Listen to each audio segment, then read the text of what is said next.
اور مسجع مکفہ باتوں کا شکار نہ ہونا، کوئی کیا کر سکتا ہے اگر اللہ مددگار ہو تو؟ جس کو رب کریم اٹھانا چاہے اسے کوئی گرا سکتا ہے؟ ہم یہ ڈرے ڈرے سہمے پریشان فیصلہ کرنے کی طاقت نہیں، مجھے چلنا چاہیے کہ نہیں، اٹھنا چاہیے کہ نہیں، کرنا چاہیے، اٹھ باندھ کمر کیوں ڈرتا ہے؟ پھر دیکھ خدا کیا کرتا ہے۔ حضرت عبداللہ ابن عباس فرماتے ہیں میرے نبی پاک علیہ السلام نے میری تربیت فرمائی، حضور نے میری تربیت فرمائی، اور محبوب پاک علیہ السلام نے فرمایا عبداللہ یاد رکھنا، یہ نوجوان دوست میری بات لکھ لیں، پریشان لوگ میری بات لکھ لیں، جن کے پاس قوت فیصلہ نہیں وہ اس بات کو لکھ لیں۔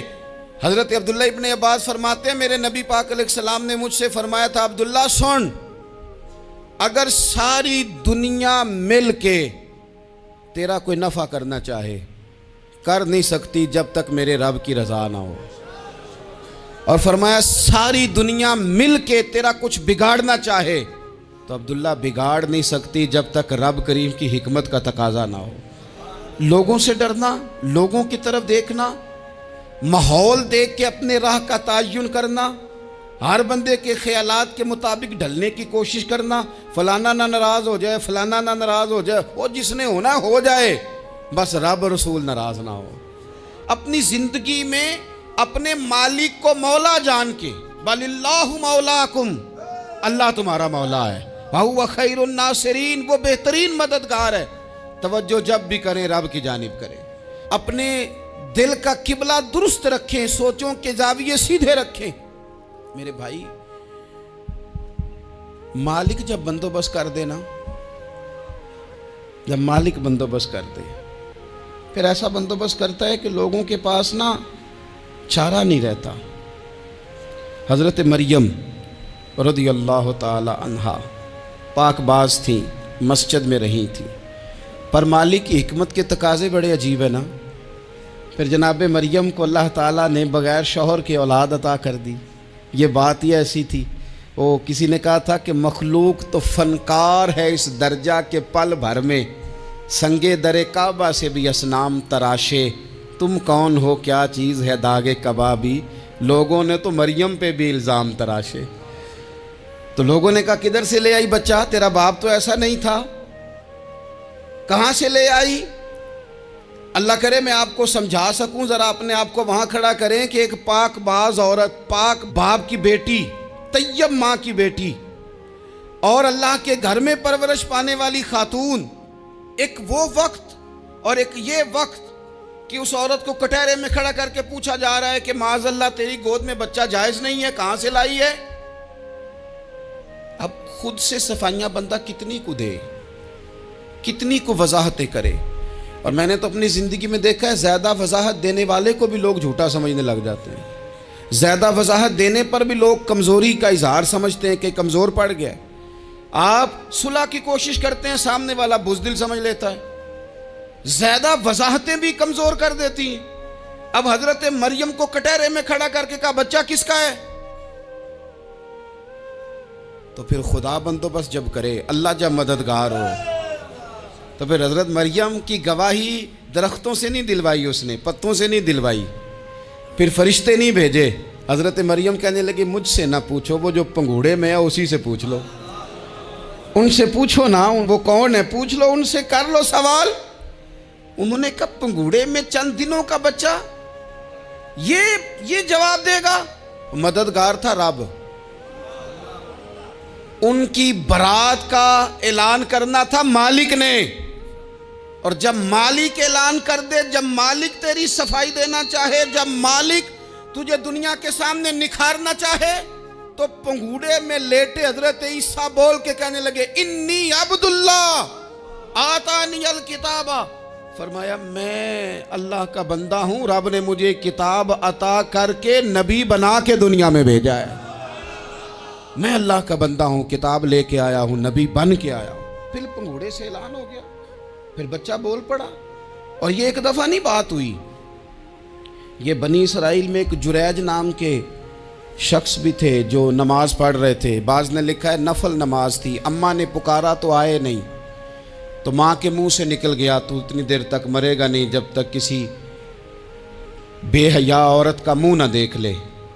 تو وہ عبادت گزار تھے، لیکن لوگوں نے ان کی عبادت، ریاضت، پرہیزگاری کو نہیں دیکھا، بس ایک عورت کو بھیج کے الزام لگوا دیا۔ وہ عورت آیا جایا کرتی تھی، اب آ جاتی ہیں عورتیں، مسئلہ پوچھنے کی نیت سے بھی آ جاتی ہیں۔ ماحول میں کچھ جگہ ایسی بھی ہیں جہاں عورتیں دم کرانے کے بہانے آ جاتی ہیں۔ وہ خاتون آتی جاتی تھی اس خانقاہ پہ، آستانے پہ، یہ بخاری میں موجود ہے، پھر اس نے کہا میری گود میں جو بچہ ہے یہ انہی کا ہے۔ مجھے بتائیں کیسے بندہ وضاحت دے؟ حالات خراب ہو گئے، لوگ کٹیا جلانے لگے، ماحول اور طرح کا بن گیا۔ میرے نبی پاک علیہ الصلوۃ والسلام فرماتے ہیں پھر اس رب کے بندے نے کہا مالک تو کریم ہے، تیری مشیت کا تقاضا آیا جو میری ماں نے جملے بولے تھے، پر اب میں وضاحت دینے کے قابل نہیں رہا، اب تو ہی کرم کرے گا تو دروازہ کھلے گا۔ تو وہ چند دنوں کا بچہ پنگوڑے میں بول کے کہنے لگا میں اس درویش کا نہیں، میں تو فلانے چرواہے کا بچہ ہوں، وہ جو بکریاں چراتا ہے۔ رب کی مدد کو پکاریں، اپنے ساتھ اپنے مالک کی مدد کو شامل کریں، تھوڑے رزق پر بھی گزارا اچھا ہونے لگ جائے گا۔ سارے لوگ آپ کو گرانے کی تدبیریں کر رہے ہوں گے اور مالک آپ کو عزتیں عطا فرما دے گا، اس کی بارگاہ سے حکمت کا تقاضا اور ہو جائے گا۔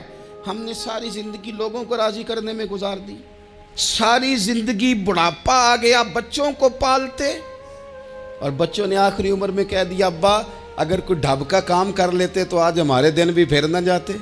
ساری زندگی گزار دی بہن بھائیوں کو راضی کرنے میں، ساری زندگی گزار دی ذمہ داریاں اٹھانے میں، ان کو 99 دفعہ دیا، ایک دفعہ نہیں دیا تو انہوں نے کہہ دیا تو نے تو کبھی دیا ہی نہیں، تو تھا ہی نہیں۔ ساری زندگی محلے داروں، علاقے والوں کو راضی کرنے میں گزار دی، اور میں نے ایسے لوگ بھی دیکھے دین کے لیے وقت گزارا، لیکن جب بڑھاپے میں دانت کام نہ کرتے تھے تو وقت کے مفتیوں کو بھی مسجدوں کی کمیٹیوں نے کہہ دیا اب آپ کی سمجھ نہیں آتی، ہم نے خطیب کو یور رکھنا ہے، نہ دیکھو دنیا کی طرف، دنیا رلا دیتی ہے، نہ راضی کرو بندوں کو، بندے تھکا دیتے ہیں، نہ پیچھے بھاگو ہر وقت دنیا داروں کے، یہ انسان کو کمزور کر دیتے ہیں۔ وہ تو کریم ہی بڑا ہے، 2 آنسو زمین پر بعد میں گرتے ہیں، بندے کے گناہ سارے پہلے معاف فرما دیتا ہے۔ اللہ کی مدد کا حصول، اپنے مالک کی مدد کی طرف بڑھنا، آپ کو بدر کی جنگ بھی یہی درس دے گی، آپ کو احد کا میدان بھی یہی سبق دے گا، فتح مکہ بھی یہی سبق دے گا۔ میرے دوستو جب رب مدد فرمائے، جب اللہ مددگار بنے، دوستوں سے ایک بات اکثر کرتا ہوں، میں کہتا ہوں کہ جتنے درد سے آپ امیر کو اپنی کہانی سناتے ہیں نا، اور جس طرح آپ کے آنسو بات کرنے سے پہلے گر جاتے ہیں کہ غریب ہیں، بچیاں ہیں، کاروبار نہیں، او میرے سنگیو، اس سے آدھے آنسو اپنے رب کی بارگاہ میں بکھیرو، اس کے حضور عرض گزار ہو جاؤ، اس سے طلب کرو۔ ایک وقت انسان پر زندگی میں ایسا آتا ہے کہ اسے یوں محسوس ہوتا ہے کہ میرا سایہ بھی ذرا سا پیچھے ہٹ گیا ہے، اسے یوں لگتا ہے کہ میں کسی سہارے پہ ہاتھ ڈالتا ہوں تو وہ بھاگ جاتا ہے مجھ سے، لیکن مالک کی بارگاہ ایسی عظیم بارگاہ ہے، رب رسول کے آستانے اتنے بڑے ہیں کہ آپ جب وہاں کشکول طلب دراز کرتے ہیں تو جھولی پھیلانے میں دیر لگتی ہے، ان کو بھرنے میں تو کوئی دیر نہیں لگتی۔ ہم نے اپنا سوچ کا قبلہ ہی دنیا کو بنا لیا ہے۔ یہ جو اللہ والوں کی مدد ہے یہ تو ہے اللہ ہی کی مدد ہے، لیکن یہ جو سیٹھوں کی طرف توجہ کرنا، نوابوں کی طرف توجہ کرنا، دنیا داروں کی طرف توجہ کرنا، اور اپنا مزاج اس طرح کا بنا لینا، یارو گردن کو جھکا دیتا ہے خیرات کا پتھر، جہاں میں مانگنے والوں کے سر کبھی اونچے نہیں ہوتے۔ اور اقبال کہتے ہیں غیرت ہے بڑی چیز جہان تگ و دو میں، پہناتی ہے یہ فقر کو تاج سردارا۔ میں عرض کروں گا کہ اپنی آپ جب توجہ کا قبلہ اللہ رسول کو بنائیں گے تو رب فرماتے ہیں وَيَرْزُقْهُ مِنْ حَيْثُ لَا يَحْتَسِبُ، میں نہ تجھے وہاں سے رزق دوں گا جہاں سے کبھی تیرا گمان بھی نہیں کیا ہوگا، یہاں سے بھی مل سکتا ہے، تو نے سوچا بھی نہیں ہوگا۔ بخاری شریف میں حدیث ہے، حضرت جابر ابن عبداللہ فرماتے ہیں نبی پاک صلی اللہ علیہ وسلم نے 300 لوگوں کا ایک لشکر روانہ کیا کسی مہم کے لیے، کسی جہاد کے لیے۔ حضرت ابو عبیدہ بن جراح رضی اللہ تعالیٰ عنہ امیر لشکر تھے، فرماتے ہیں غربت اتنی زیادہ تھی، بھوک اتنی زیادہ تھی کہ ایک ایک کھجور دن میں ایک وقت کھانے کو ملتی تھی، اور کچھ دن ایسے آئے کہ اب کھجور بھی نہیں مل رہی۔ فرماتے ہیں اتنی زیادہ بھوک لگی مجاہدین کو، 300 بندہ پتے کھا کے گزارا ہونے لگ گیا۔ یہ بخاری میں موجود ہے۔ آپ فرماتے ہیں کہ دریا کے کنارے ہمارا پڑاؤ تھا، ٹھہراؤ تھا۔ جب بھوک سے نڈھال ہو گئے نا، وَيَرْزُقْهُ مِنْ حَيْثُ لَا يَحْتَسِبُ، اللہ وہاں سے روزی دیتا ہے، گمان بھی نہیں ہوتا۔ فرماتے ہیں ایک مچھلی اللہ تعالیٰ نے دریا کے کنارے بھیجی، فرماتے ہیں وہ تھی تو مچھلی پر پہاڑ جتنی تھی۔ بخاری میں لفظ ہیں، حضرت جابر ابن عبداللہ رضی اللہ تعالیٰ عنہ فرماتے ہیں 300 آدمی 18 دن تک اس مچھلی کو کھاتے رہے، مچھلی ختم ہی نہیں ہوئی۔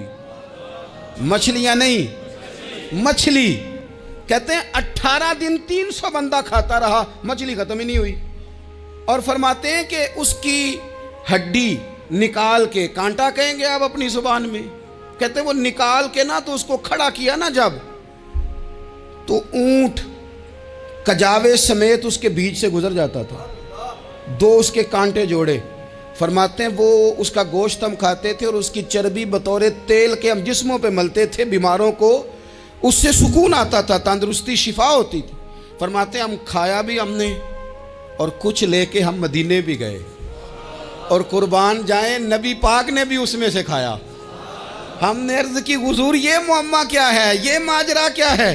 تو محبوب نے فرمایا تمہارے پاس غذا نہیں تھی، رب نے تمہارے لیے بندوبست کیا ہے، اللہ نے تمہیں دیا ہے۔ مکان شروع کر لیا، ایک صاحب نے وہ مکان بنانے لگے، آپ وہ حساب لگا رہے ہیں، کہتے ہیں میرے پاس اتنے پیسے ہیں، اتنے میں نے فلانے دوست سے کہنا ہے اس نے دے دینے، اتنے فلانے رشتہ دار سے کہنا ہے اس نے دے دینے، اتنے فلانے سے کہنا ہے اس نے دے دینے۔ یہ ساری کاپی بنا کے مکان شروع کر لیا۔ جو روز کہتا تھا نا کوئی حکم ہو جاتے 10، سب سے پہلے اس کو کہا میاں پیسے چاہیے دن، وہ کہندا ہو کل ہی منڈا ٹوریا ہے، کہتے تو پرسوں 10 داتے لب جانے سن۔ میں آپ کو اپنے تجربے کی بات بتا رہا ہوں۔ جن لوگوں کا خیال ہوتا ہے نا کہ آپ سٹارٹ کریں فلانا کام، ہم آپ کے ساتھ ہیں، اللہ کا ہی کوئی نظام ہے، وہ بالکل بھی نہیں ساتھ ہوتے۔ لیکن ایسا نہیں ہے کہ کوئی ساتھ نہیں ہوتا، اللہ تعالیٰ بڑے اسباب پیدا کرتا ہے، وہاں سے دیتا ہے جہاں سے گمان بھی۔ ہمارا یہ ذہن بن جاتا ہے ہم ساری اپنے حساب سے چلتے ہیں، اتنے رشتہ داروں سے، اتنے، کون آپ کے ساتھ چلے گا؟ سوال ہی نہیں پیدا ہوتا۔ یہ سارے کام چھوڑ کے سب سے پہلے 2 رکعتیں پڑھو، اپنے رب کی بارگاہ میں، رسول کائنات کی بارگاہ میں گزارشات اور استغاثے پیش کرو، وہاں سے خیر طلب کرو۔ دنیا دار کیا دیں گے، کیا دے سکتے ہیں، کیا حیثیت ہوتی ہے کسی؟ اللہ کہتا ہے وہاں سے دوں گا۔ تو جو اللہ مال دے وہ لینا چاہیے کہ رشتہ داروں کا مال دیکھنا چاہیے؟ جو اللہ دے وہ لینا چاہیے کہ سیٹھوں نوابوں کی جیبیں دیکھنی چاہیے؟ جو اللہ دے وہ قبول کرنا چاہیے یا دیکھنا چاہیے کون سا آدمی کہاں پہنچ گیا؟ چھوڑو، اپنی مٹی پہ چلنے کا سلیقہ سیکھو۔ کسی کے سنگ مرمر پہ چلو گے تو پھسل جاؤ گے، پھسل جا۔ اس پر ایک اور بات عرض کر دوں، صحیح بخاری سے، مسلم سے ایک اور بات۔ کچھ چیزیں ایسی ہیں جن سے اللہ کی مدد آتی ہے، مدد ملتی ہے۔ ایک چیز ان میں سے ایسی ہے جس سے بہت مدد نازل ہوتی ہے، وہ ہے کہ جب رب آپ کو دے نا تو پھر آپ بھی اس کے رستے میں دیں، پھر مدد آتی ہے، پھر اور آتا ہے۔ بخاری مسلم میں حدیث ہے، یہ زیادہ ہی توجہ طلب امر ہے، اس پر آپ غور کریں گے۔ حضرت ابو ہریرہ فرماتے ہیں کہ نبی پاک علیہ السلام نے فرمایا ایک شخص نے بادلوں کے اندر سے آواز سنی کہ فلاں آدمی کا کھیت اور باغ خشک ہو گیا ہے، وہاں برسو اور اس کے کھیت کو سیراب کرو۔ وہ بڑا حیران ہوا کہ بادل سے آواز آ رہی۔ پھر اس نے دیکھا کہ ایک پہاڑی پر بارش ہوئی، وہ بادل وہاں برسا، پھر نالیوں سے ہوتا ہوا پانی ایک طرف چلا۔ تو جس نے آواز سنی تھی، حضور بیان کر رہے ہیں، وہ بھی پیچھے پیچھے چلا کہ پانی کدھر جا رہا ہے۔ اس نے جا کے دیکھا کہ ایک مقام پہ ایک باغ کو وہ پانی لگ رہا ہے اور ایک آدمی وہ پانی لگا رہا ہے۔ اس نے اس سے پوچھا تیرا نام کیا ہے؟ اس نے کہا کیوں؟ کہنے لگا بتا نا۔ اس نے نام بتایا تو کہنے لگا یہی تو وہ نام ہے جو میں نے بادلوں کے اندر سے سنا ہے کہ فلاں کے کھیت کو پانی دے دو۔ اس نے کہا یار تو کیا عمل کرتا ہے کہ اسپیشل تیرے لیے بارش برسے؟ یہ بخاری پڑھ رہا ہوں، سیاستہ سے حدیث عرض کر رہا ہوں۔ اس سے پوچھا تو کیا کام کرتا ہے کہ جناب اللہ تبارک و تعالیٰ کا حکم کرم آیا کہ خاص تیرے لیے پانی برسے اور تیرے کھیت کو سیراب کرے؟ تو اس نے کہا چھوٹا ذمہ دار ہوں، پر جب فصل اگتی ہے تو 3 حصے کرتا ہوں، ایک حصہ اپنے بال بچوں پہ، بہن بھائیوں پہ خرچ کرتا ہوں، ایک حصہ پورا، اور ایک حصہ دوبارہ کاشتکاری پہ لگاتا ہوں، اور تیسرا حصہ خالص میں نے مسکینوں، یتیموں اور غریبوں کے لیے رکھا ہوا ہے۔